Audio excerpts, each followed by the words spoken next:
चॅनलमध्येच नाव आहे पैशाल माणूस. आज आपण बघणार आहोत की कमाई बक्कळ पण हाती शून्य, काहीच तुमचे सेविंग होत नाही. तर तुमच्या लाईफस्टाईलमध्ये हे आजच 5 बदल करा जे नेसरी आहे.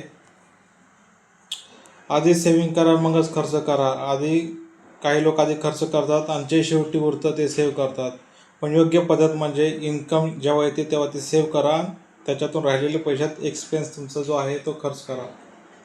सेविंग अकाउंट वेगळं ठेवा. फॉर एक्झाम्पल, सेविंग अकाउंट वेगळं आणि ऑटो ट्रान्सफर सुरू करा तुमचं, जेव्हा तुमचं सेविंग एफर्टलेस होते. प्रत्येक खर्च तुम्ही ट्रॅक करा. छोटे छोटे खर्च आणि सगळ्यात जास्त पैसे खातात, त्यामुळे ते ट्रॅक करा. Just like coffee, online food, impulsive shopping, Swiggy, Zomato. आणि इन्व्हेस्टमेंट तुम्ही सुरू करा. SIPमध्ये तुम्ही महिन्याला 500-1000 रुपये अशी महिन्याला गुंतवणूक करा. SIP स्टार्ट करा. त्यामध्ये SIPमध्ये तुम्हाला जे युनिट्स असतात शेअरचे ते कमी प्राईजमध्ये मिळतात, कधी जास्त प्राईजमध्ये मिळतात, त्यामुळे ते ॲव्हरेज त्याचा चांगला येतो. तुमचा फायनान्शियल गोल ठरवा.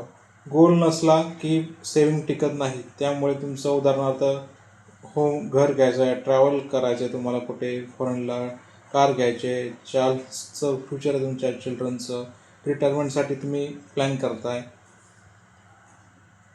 आणि सेविंग म्हणजे फक्त पैसे ठेवणे नाही, तो स्वतःच्या फ्युचरला सिक्युअर करण्याचा एक निर्णय आहे, डिसिजन आहे. त्यामुळे सेव्ह वाईजली. आणि आजची पोस्ट तुम्हाला कशी वाटली हे मला कमेंटमध्ये नक्की सांगा. आणि सबस्क्राईब करा.